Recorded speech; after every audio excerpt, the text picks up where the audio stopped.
Selamat pagi Indonesia, selamat datang di Talkshow Kesehatan nomor 1 di Indonesia, apalagi kalau bukan Hidup Sehat bersama saya Dr. Ekles. Nah, pekan ini adalah kita memperingati Hari Stroke Sedunia. Kalau tidak salah tanggal 29 Oktober kemarin kita memperingati Hari Stroke Sedunia. Ngomongin soal stroke, kita sudah bersama dengan Dr. Nurul Rahmawati, spesialis neurologi. Halo, Dokter. Selamat pagi, Dokter. Selamat pagi. Apa kabar? Baik, alhamdulillah. Penyakit stroke ya, Dokter Nurul, saya rasa masyarakat sudah tahu penyakit yang umum yang sudah tahu mungkin masyarakat. Tapi mungkin masyarakat bertanya-tanya, Dokter Nurul, apa sih yang terjadi di otak? Nah, fakta mitos yang pertama ini, Dokter. Ya. Seseorang alami stroke akibat terjadinya penyumbatan pada pembuluh darah di otak. Fakta atau mitos? Fakta. Jadi stroke itu Fakta. ada dua. Ada dua ya, yang Dokter, ya? penyumbatan dan ada yang perdarahan, Dokter Ekles. Oke. Ya. Ada penyumbatan, ada yang perdarahan. Perdarahan, Kalau penyumbatan benar. gimana, Dokter? Oke. Jadi kalau penyumbatan itu si pembuluh darah ini, kalau kita lihat di prosesnya ini ini di otak ya? ada otak, kemudian ada pembuluh darahnya. Si otak ini dia mendapat makanan dari pembuluh darah itu. Ketika pembuluh darahnya, kita lihat dulu prosesnya. Ini jantung ya? Ya, ini tadi. jantung, kemudian ini ada darah yang Ya. menggumpal. Oke, kita tunggu ya. Nah, ini ketika darah ada yang menggumpal, kemudian nih, nah ini darah gumpalannya loncat ceritanya dari jantung. Set, kemudian untuk plek. Ya. Ya, Oke. ketika dia nemu jalan yang sempit, Kecil. kecil, kemudian dia nutup penuh, maka aliran darahnya tidak ngalir ke otak. Sehingga Setuju. si otaknya ini mati karena tidak dapat makanan. Ya. Ini proses penyumbatan yang pertama. Ya. Proses penyumbatan yang kedua, Dokter Ekles, ada yang namanya aterosklerotik. Aterosklerotik. Nah, Iya. apa tuh, Dok? Jadi aterosklerotik ini si pembuluh darah kalau kita lihat itu dia membentuk seperti plak. Jadi misalnya anggap ini pembuluh darah. Ya. Nah, ini pembuluh darah ini di pinggir-pinggirnya di bagian dalam itu terbentuk lumut-lumut atau plak tadi. Kalau misalnya di selang atau di got gitu ya, Ya. ada namanya pinggir-pinggirnya lumut-lumutnya. Nah, lumut-lumut ini terbentuk karena satu Ini ya, Dokter? ya, Digambar seperti ya? ini. Ya, satu karena diabetes mellitus. Yang kedua karena kolesterol. Jadi kolesterol numpuk di area. Oh, kalau ini yang perdarahan, Dokter Ekles. Jadi numpuk di area sininya, gitu ya. Karena penumpukan tadi. Iya, Ya. penumpukan karena tadi kolesterol dan Kolesterol, sebagainya. diabetes, ya. Benar. Karena proses itu tadi sehingga aliran darahnya ke pembuluh darah itu mengalirnya sedikit. Jadi lama-lama akhirnya tersumbat sehingga si otak tidak kebagian makanan. Oke. Itu proses yang penyumbatan. Penyumbatan. Ya, kalau yang ini, ini namanya yang tadi saya bilang aterosklerotik. Aterosklerotik ya. Ini lumut-lumutnya tadi yang saya bilang gitu. Jadi ketika seperti ini kan otomatis darah mengalirnya jalannya secara lambat nih. Jadi alursnya gini, ini kan cepat kecepatannya tinggi sampai sini.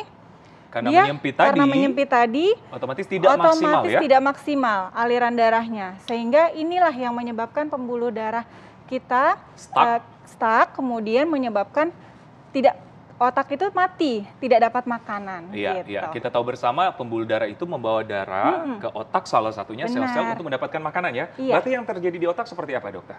Oke, yang terjadi di otak kalau tadi di gambaran yang tadi kita lihat itu gambarannya hitam. Ibaratnya mati, dia tidak dapat makanan. Kalau kita ibaratkan tamannya mati, tanamannya mati gitu. Jadi Benar. sel-sel otaknya mati. Iya. Seperti itu. Jadi karena sel otak mati tadi tergantung yang didapat ya, sebelah kiri atau Benar. sebelah kanan apa yang rusak yang sebagainya. Iya. Oke, Dokter, yang dokter bilang tadi kan ada diabetes, Iya. kolesterol. Nah, ini bisa menjadi penyebabnya kan, Dok? Iya. Nah, ini fakta atau mitos, Dokter? Bahwa hipertensi dapat menyebabkan seseorang alami stroke. Fakta atau mitos? Fakta, Dokter. Fakta Ya, ya. ini penyebab yang ketiga, hipertensi. Hipertensi seringkali menyebabkan pembuluh darahnya pecah atau stroke perdarahan. Tadi kalau kita lihat proses yang tadi, di gambar tadi, ketika kita tensinya tinggi terus, otomatis jantung kan dipompa terus ya. Pembuluh darah juga dipompa terus, lama-lama pembuluh darahnya rapuh. Kemudian terjadilah ruptur. Ruptur tuh atau pecah gitu. Pecah lalu terjadilah perdarahan. Oke, hipertensi memang yang penyebab paling sering ya? Dok? Benar, Di Dokter stroke Ekles. ya? Iya. Oke.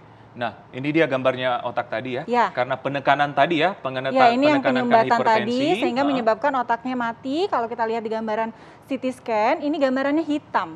Ya, Seperti itu bagi itu. penderita mungkin hipertensi yang menyaksikan ini betapa pentingnya untuk mengontrol, dokter ya. Benar banget, Dokter Ya. Ekles. Oke, dokter, fakta mitos selanjutnya Ya. nih. Selain penyumbatan, stroke terjadi akibat gangguan pada fungsi saraf yang terjadi di otak. Fakta atau mitos? Fakta, Jangan dokter. dijawab dulu, dokter. Oke. Pemirsa, saksikan selengkapnya tetap bersama kami di Hidup Sehat.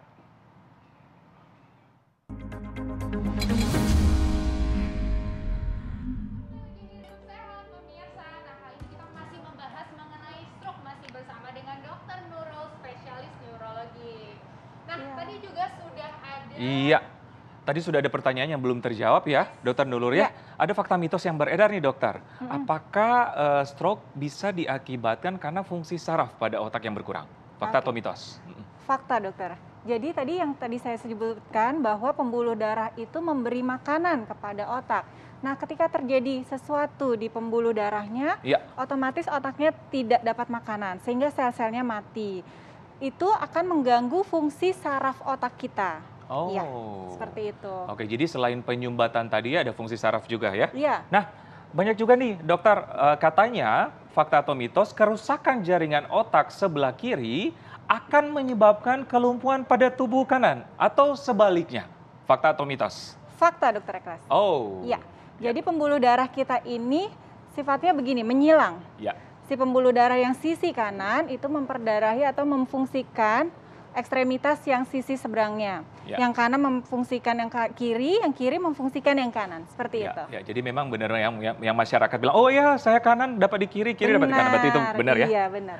Oke, dok, ini penting untuk masyarakat tahu. Kadang-kadang orang kalau stroke tiba-tiba jatuh aja, padahal dalam kondisi sehat. Nah, apa yang harus kira-kira kita lakukan, dokter? Oke, yang pertama harus dilakukan ketika ada stroke atau mengarah ke arah stroke. Ini tadi harus diketahui dulu apa itu stroke, dok. Segera ke RS. Oke, S. Senyum asimetris. Senyum asimetris, baik. Iya. G, gerakan sisi sebelahnya lemah atau lumpuh.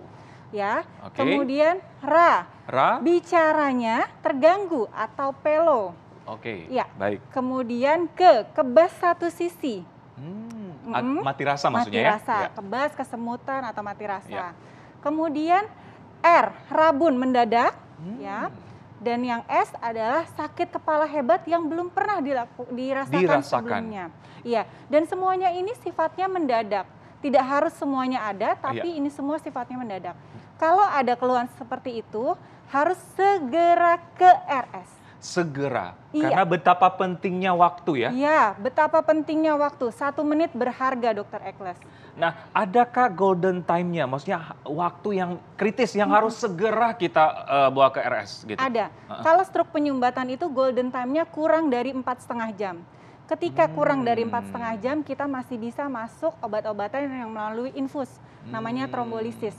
Baik. Tapi kalau setelah itu, hanya diberikan obat-obatan yang oral, yang minum maksudnya. Yang minum. Jadi Iya. 4,5 jam itu betapa pentingnya Iya, ya? penting Jadi banget. semenit sangatlah Iya, berharga. semenit sangat Tapi berharga. kalau misalnya jaraknya jauh kayak gini nih dok, berarti kan itu kan bisa berdampak. Misalnya kita dari rumah gitu ya, mau ke rumah sakit, itu kan ada jenjang waktunya tuh dok ya. Apakah itu akan berdampak dan apa yang bisa kita lakukan nih pada saat kita on the way ke rumah sakit gitu?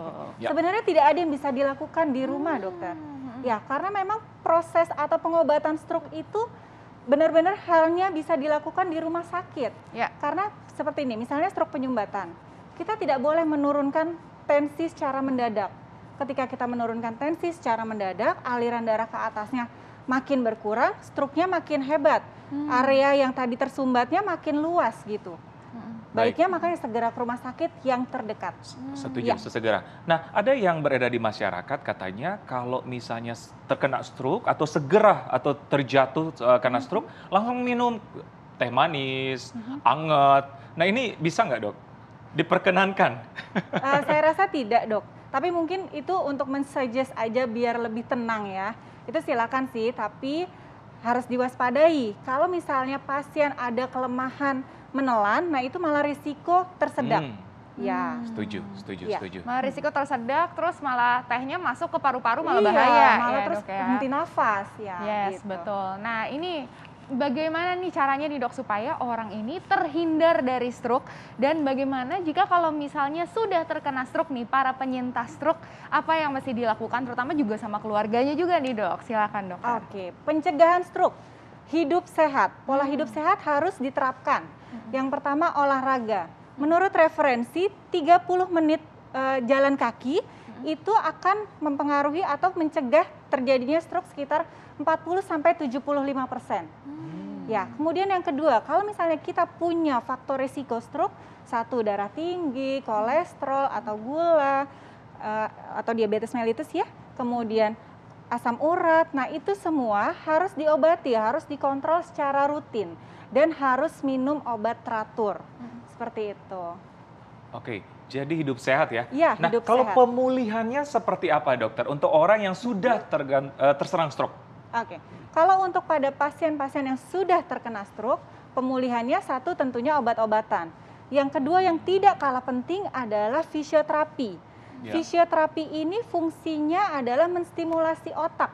Ceritanya di otak ini nanti akan timbul sel-sel baru, Ya. sehingga dia kelemahannya ini akan membaik gitu. Jadi ketika ada kelemahan jangan cuma didiemin, tapi malah di fisioterapi secara rutin gitu. Ya, jadi jangan patah semangat ya? Jangan patah Ya. semangat. Ya. Ya. Oke, nah ini juga nih dok, biasanya orang-orang itu sempat ada yang berpikir bahwa kalau misalnya sudah terkena stroke, nanti tidak akan terkena lagi karena udah Ya. pernah gitu. Apakah bisa stroke ini terulang atau tidak bisa stroke ini berulang? Silakan dokter. Oke, stroke sangat bisa terjadi berulang kali, ya. Ini penyebabnya apa? Berarti ada faktor risiko yang belum kita tangani dengan baik. Misalnya sudah minum obat tensi, tapi ternyata tensinya masih tinggi terus, maka diperlukan obat tensi misalnya double. Jadi gitu. Jadi pengendalian faktor risiko ini penting untuk mencegah terjadinya stroke ulang. Oke, jadi Ya. bisa ya. Jadi Bisa. betapa pentingnya juga perawatan atau yang dapat diwaspadai setelah stroke ya, setelah stroke. penyembuhan ya? Iya, benar.